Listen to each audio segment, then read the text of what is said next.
The book that changed our view of reality. Chapter 17. Coming Home. When the river returns to the sea. Every river knows something that human beings often forget. It never questions where it is going. It never fears the bends in the road. It never mourns the mountain it has left behind. It simply flows from a tiny spring hidden among rocks. It begins a journey that has never traveled before. Along the way, it becomes many things. Sometimes it is a gentle stream where children play. Sometimes it becomes a powerful current moving through valleys. Sometimes it becomes quiet and still, reflecting the sky above. But no matter what form it takes, it is always water. The river does not believe that becoming the ocean means it has disappeared. It understands something deeper. It has returned home. Perhaps human life is the same. Perhaps what we call birth and death are not separate events, but 2 points along one continuous journey. Perhaps we are not traveling toward an ending. Perhaps we are traveling back to where we began. One of the greatest fears humans carry is the fear of death. We fear it because we cannot see beyond it. The unknown has always frightened us. A child entering the first day of school fears of unfamiliar classroom. A young person leaving home fears the unfamiliar world. A traveler entering a foreign country fear what they have never experienced. Yet many things we fear at first eventually become some of life's greatest gifts. Perhaps death feels frightening because we are looking at it from only one side. We see the door closing. We do not see where the door opens. Nature, however, has been teaching us this lesson since the beginning of time. The seed disappears beneath the soil before it becomes a tree. A caterpillar enters darkness before it becomes a butterfly. The winter appears lifeless before spring awakens. Nature does not call these endings. Nature calls them transformations. A doctor who spent more than 40 years caring for patients once shared something he learned after witnessing thousands of beginnings and endings. When he was young, he believed his purpose was to defeat death. He studied medicine. He learned advanced treatments. He fought every disease he could. Every extra day he gave his patients felt like a victory. And in many ways it was. But as the years passed, he discovered another truth. Medicine could sometimes extend a person's years, but it could not answer the deeper questions of the heart. Near the end of his career, he noticed something that surprised him. When people knew their time was approaching, they rarely talked about what they owned. They did not ask to see their bank accounts. They did not wish to have spent more hours in the office. They did not regret not buying a larger home. Instead, they asked for a simple things. They wanted to hear their daughter's voice.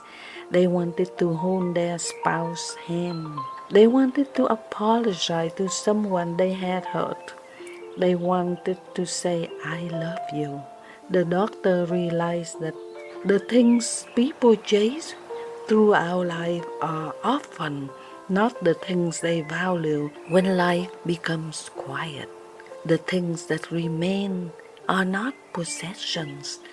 They are moments, they are relationships, they are love. After decades of watching people leave this world, The doctor says something profound. The end of life teaches us what life was truly about all along.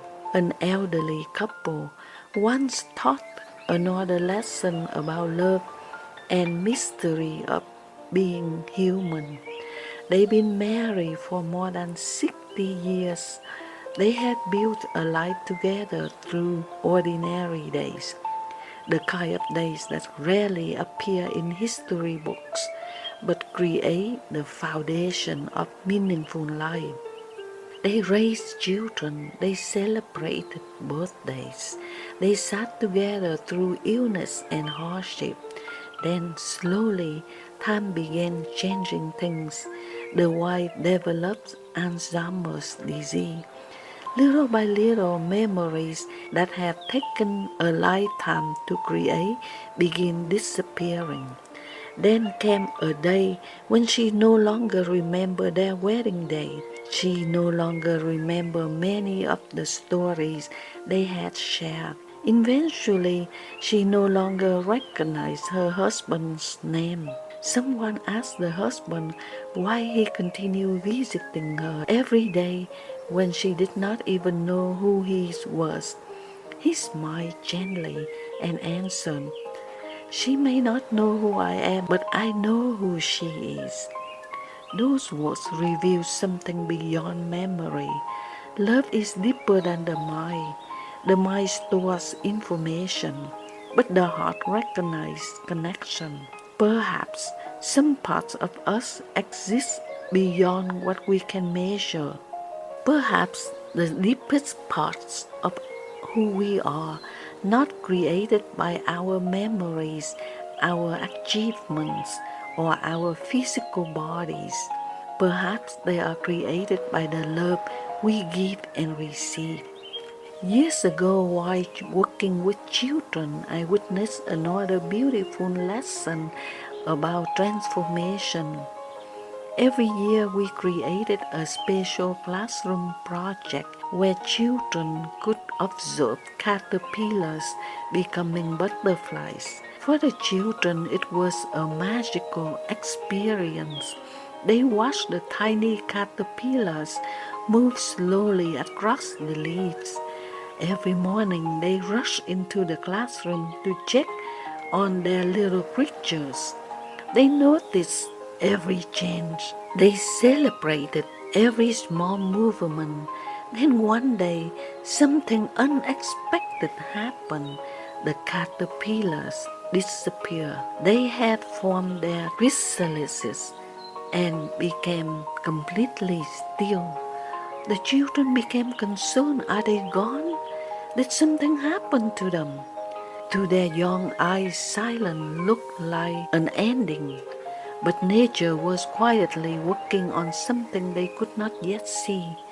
Inside that small protective shell, a transformation was taking place. The caterpillar was not dying, it was becoming. And one morning, the children arrived and discovered something incredible. The shells had opened. The beautiful butterflies had emerged. The children looked in amazement. They could hardly believe that the same creatures that they had watched crawling slowly on leaves had become something that could fly. Transformation had happened in darkness. Growth had happened in silence. Life had continued even when we could not see it.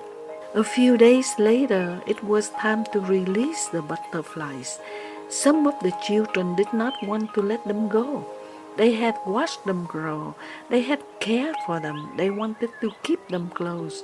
One child asked, "Why can't they stay here with us?"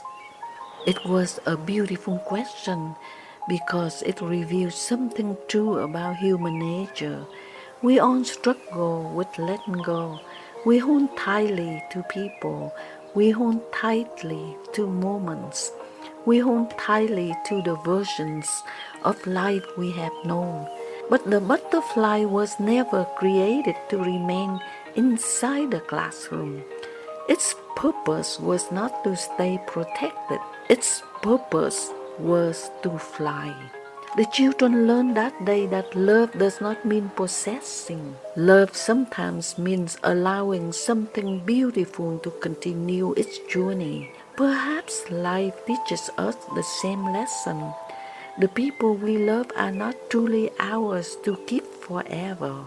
They are gifts entrusted to us for a period of time. Our purpose is not to stop the journey. Our purpose is to appreciate the journey while it is here. The physical world is a remarkable place. Through this body, we experience sunlight on our faces. We feel the warmth of another person's hand. We taste food prepared with love. We hear music that touches something deeper than words. This physical body is the vehicle that allows us to experience this extraordinary world. But a vehicle is not the traveler. A house is not the person who lives inside it. A book is not the story it carries. The body allows us to experience life, but perhaps our exchange is something much greater. When the journey through this physical world is complete, perhaps we are not losing ourselves. Perhaps we are simply changing form, like water returning to the ocean. The tragedy is not that life is temporary. The tragedy would be living as if we had unlimited time. Because life is temporary, every moment matters. A sunset becomes more beautiful because it will not last forever. The joy's laughter becomes more precious because childhood passes quickly. A conversation with someone we love becomes sacred because that moment will never return in exactly the same way. Impermanence is not the enemy of happiness. It is the reason happiness exists. At the end of our journey, we will not measure our lives by how much we collected. We will measure them by how deeply we experience. Did we love?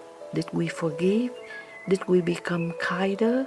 Did we have the courage to follow our purpose?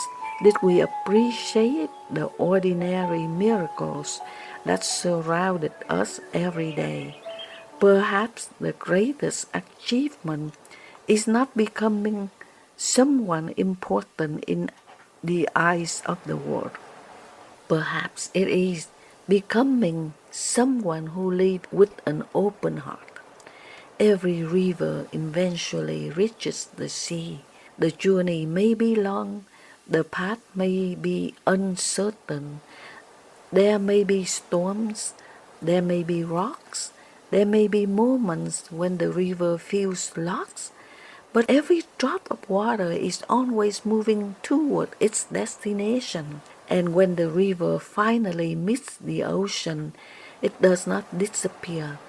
It becomes something larger. It becomes part of the vastness of which it came. Maybe that is what coming home truly means. It's not an ending. It's not the disappearance, a return. So the question is not how can we avoid the end? The deeper question is how can I honor this journey while I'm here?